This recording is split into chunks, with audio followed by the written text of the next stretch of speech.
Right, so hello and welcome back to Books and Things, and welcome to the discussion video for April's chapters of Our Mutual Friend in the ongoing Victorian-style serialised read-along.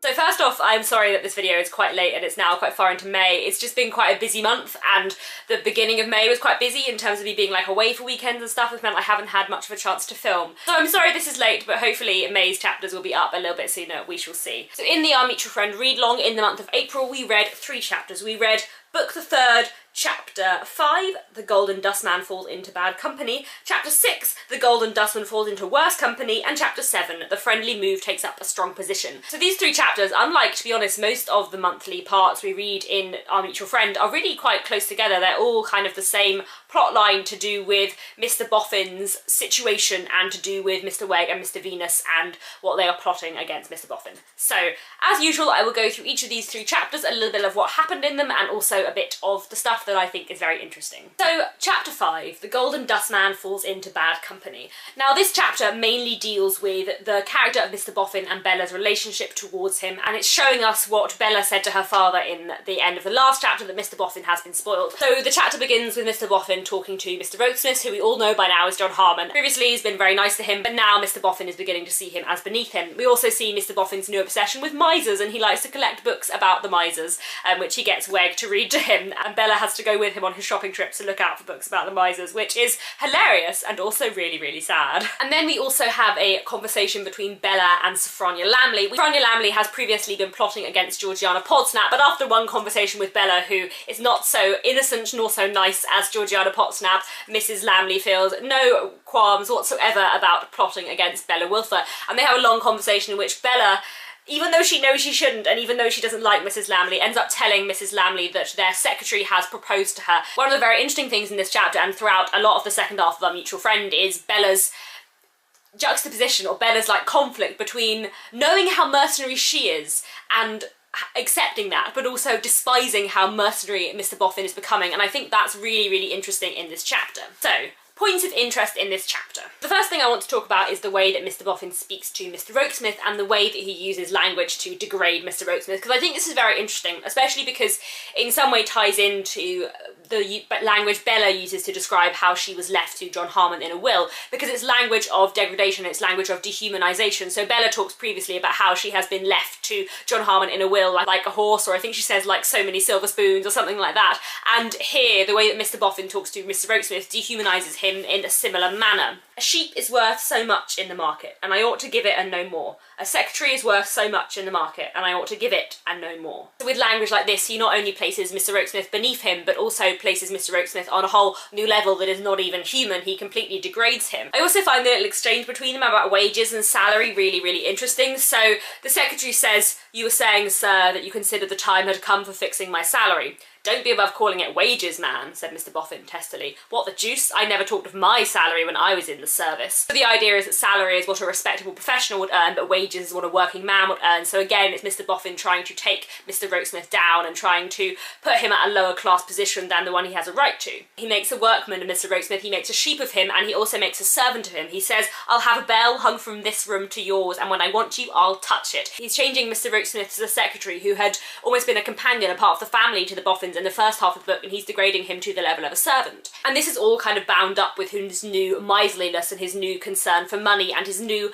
pride at his position and the changes he has. And one of the lines I find really, really interesting is when he says to Mrs. Boffin, "Our old selves wouldn't do here, old lady." There is this idea that now that they have money, they must change to be different people because otherwise they won't fit in with society. And so almost you can see Mr. Boffin becoming more like Mr. and Mrs. Lamley in the way he behaves, or like the Veneerings, this concern for money and this lack of sympathy and appreciation for people of a lower class, which is so significant in the society chapters with people like Podsnap. And despite the fact that Mr. Boffin has been a working man himself, and despite the fact that in the first half of the book he is the embodiment of niceness, in this chapter, in this stage of the book, you see him becoming more like those society people that he didn't fit in with. In order to fit in with them, he must kind of change his personality, and this is what's going on here. In terms of Bella's relationship with Mr. Boffin, one of the other things that's very, very interesting is the way that he kind of encourages her mercenary nature and says, you know, look out for money, that's what you want to find in a husband, because in a way, rather rather than encouraging her mercenariness, it makes her see how awful it is. Like, obviously she kind of knows that she's very mercenary and she knows that that's not nice. The more she sees that mercenary tendency in Mr. Boffin, the more she sees that love of money in him, the more she reflects upon her own self, and I find that really, really interesting. Now on to the conversation between Bella and Mrs. Lamley. I find this a really interesting conversation, and really interesting in terms of like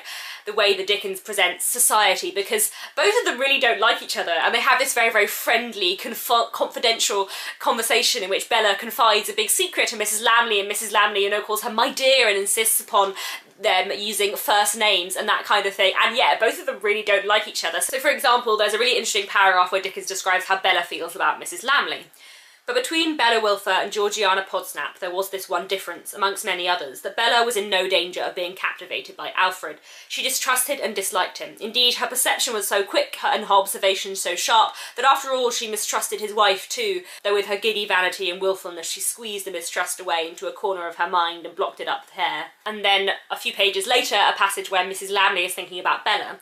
For she thought, while she yet pressed Bella's hand after giving it, upon your showing, you vain, heartless girl, puffed up by the doting folly of a dustman, I need have no relenting towards you. If my husband, who sends me here, should form any schemes for making you a victim, I should certainly not cross him again. So the first thing I think is very interesting about these two passages is that they show the hypocrisy of society. They show how both of these women who don't like each other can have this very, very polite, confidential conversation which occurs between these two paragraphs.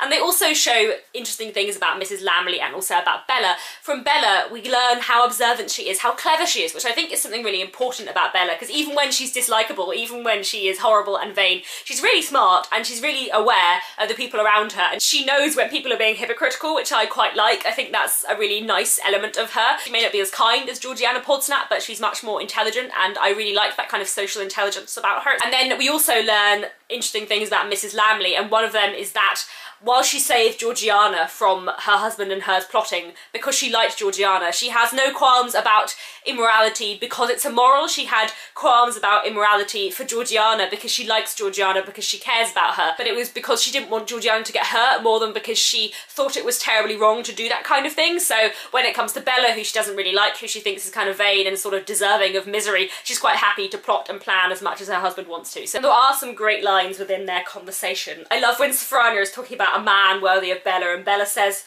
the question is not a man, my dear, but an establishment. I also enjoy it when Bella says to Sophronia, I don't mind telling you, Sophronia, that I'm convinced I have no heart, as people call it, and that I think that sort of thing is nonsense. It's just such clever, wonderful writing. I love Bella. I think she's a brilliant, brilliant character. She's one of my favourite women in Dickens. In some ways, Sophronia and Bella are really quite similar. They're both vain and they both care for money above all other things, and they're both a weird blend of heartlessness and empathy. If you look at the way Sophronia cares about Georgiana Podsnap and the way Bella cares about her father, and yet they are in general quite cold to the world, I think they're a really interesting comparison to make, and despite the fact that they hate each other, they are quite similar and interesting characters to compare. So many interesting thoughts in this chapter as well about money, and again about the relationship between money and rubbish, between money and immorality, between money and what is wrong and base and not good. So for example, this speech of Bella's when she's thinking about Mr. Rokesmith and the way he's been treated, she thinks, can he be so base as to sell his very nature for 200 a year?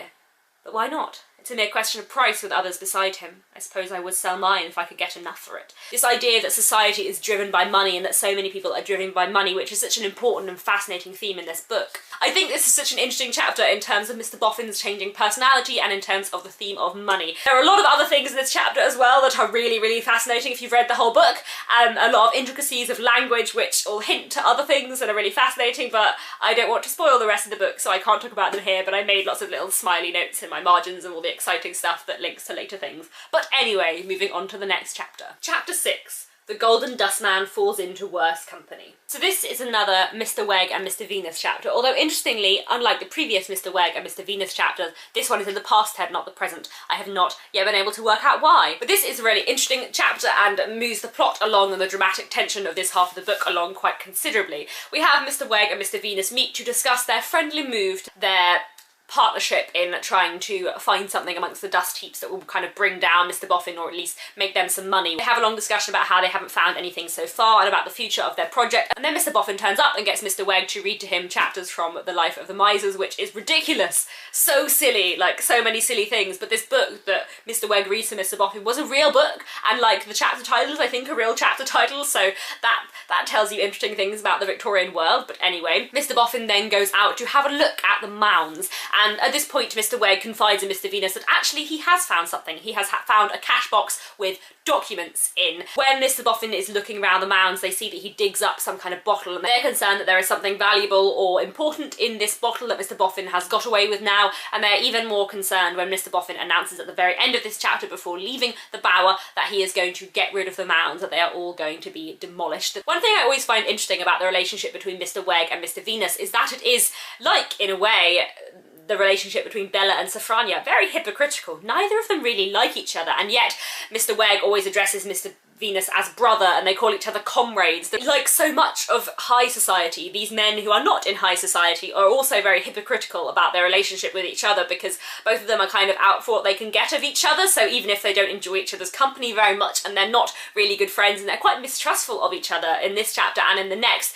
they still do kind of pretend to be very affectionate towards each other in the use of terms like brother or comrade. But despite such terms, there is a lot of animosity between them. Mr. Venus says to Mr. Weg, "Why, as to the friendly move, one of my objections to it is that it don't move." It's also very interesting to listen to the passages that Dickens has Weg read aloud to Mr. Boffin, or that Mr. Boffin tells Weg to read out. It's quite fun in that Mr. Boffin has picked his chapters very carefully, but also so has Dickens, and all of the chapters that Mr. Weg reads aloud from these misers is all about like hiding things in particular places. So obviously links very much into the fact that Mr. Boffin then goes up and digs a bottle out of the mounds, and also into what Mr. Weg has actually found. Again, this is a chapter where there are a lot of things which for me, as I finish the book, are so brilliant and so clever, but I can't explain them because spoilers, but it's a really clever chapter. Another thing that's very interesting is the timing of Mr. Weg's revelation to Mr. Venus that he's found something, because we can kind of guess from his timing that it's only when he is scared and nervous of what Mr. Boffin is doing out there that Mr. Weg was possibly never intending to tell Mr. Venus that he'd found anything and was just going to profit for himself. It's only at this pressured moment, because he's nervous of what Mr. Boffin's going to do, that he actually tells Mr. Venus. Despite the fact that he tries to pass it off as trying to give Mr. Venus a brilliant surprise, Mr. Venus kind of knows that, hence the action and conflict between them in this chapter and the next. I feel like that's actually all I have to say about that chapter. Like I said, this chapter is very, very clever from the point of view of having read the whole book, but it's hard for me to say that much more than that, and to be honest, a lot of the important themes and moments in this chapter lead very nicely on to the next. So I will quickly move on to the next chapter, and that is chapter 7, The Friendly Move Takes Up a Strong Position. So what we discover in this chapter is that Mr. Weg has found, buried amongst the mounds, the last will and testament of John Harmon, in which he, John Harmon, gives to Nicodemus Boffin the little mound, which is quite enough for him, and gives the whole rest and residue of his property to the Crown. Mr. Weg explains to Mr. Venus that he has already double-checked to ensure that everything in this will is correct and right, and that it is of a later date than the will that is currently believed to be the correct one.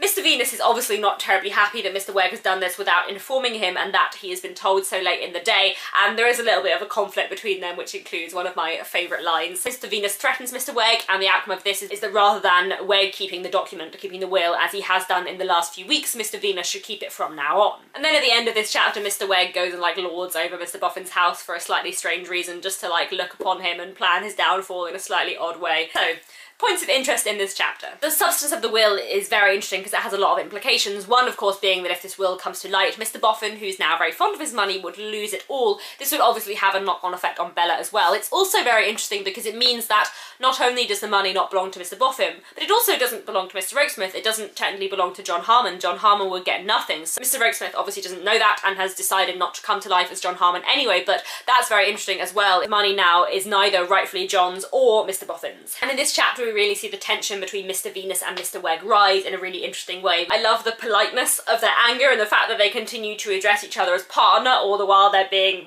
quite angry with each other and often threatening each other. I do find it absolutely hilarious. I love them as a pair of villains, if you can really call them villains. I feel like Mr. Weg as a villain and Mr. Venus is not quite so bad as Mr. Weg, but I do enjoy their dialogue and their exchanges because I think it is hilarious in a dark way. Now look here, Mr. Weg. I don't want to have any words with you, but still less do I want to have any anatomical pursuits with you.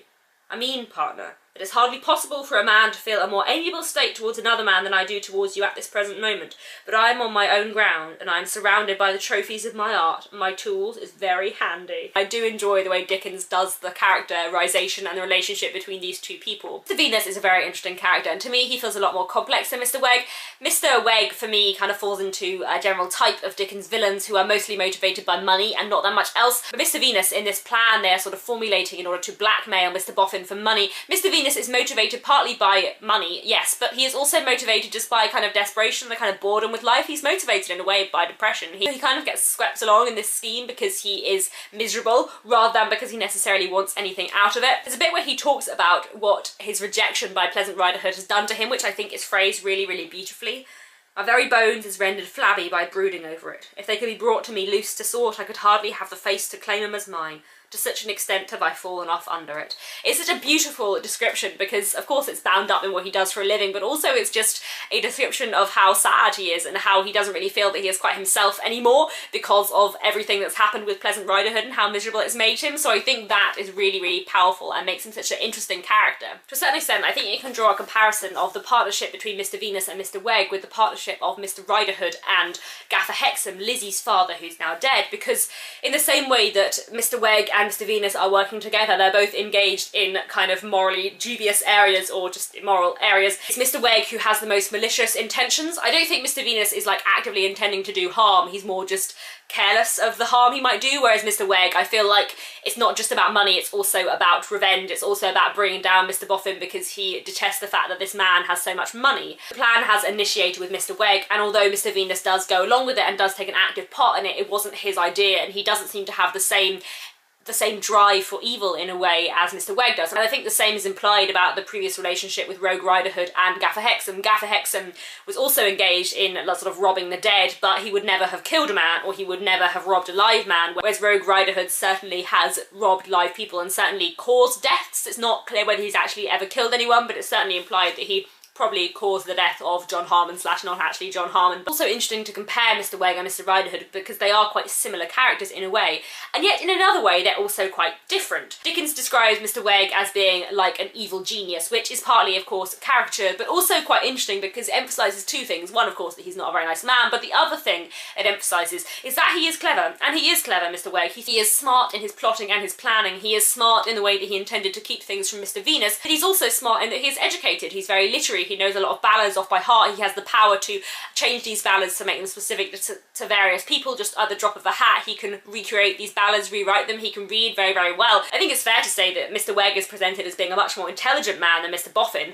partly in the fact that he is educated, but also partly in like the thoughts he has and the plans he can come up with. He's clearly very intelligent, and that I would not say is implied with Rogue Riderhood. Rogue Riderhood is not presented as being an intelligent man, he's presented as being a nasty man, but in a way Riderhood is presented more as nasty and brutish than being evil. It's quite interesting, I think, to compare the way that Mr. Wegg and Mr. Riderhood are presented to the way that Fagin and Bill Sikes are presented in Oliver Twist. Mr. Wegg is more like Fagin, he is the clever evil, whereas Riderhood is more like Bill Sikes, he is the brutish, rough evil. Regardless, Mr. Wegg is an interesting villain, and this chapter certainly sets up for his plans against Mr. Boffin in the future. That is pretty much all I have to say for these 3 chapters that we read in the month of April. I hope you are all enjoying our Meet Your Friends so far. We'll be reading another 3 chapters in the month of May 2017, which some of you may well have already started because I'm filming this on the 14th of May, and by the time it's up it will be later than that.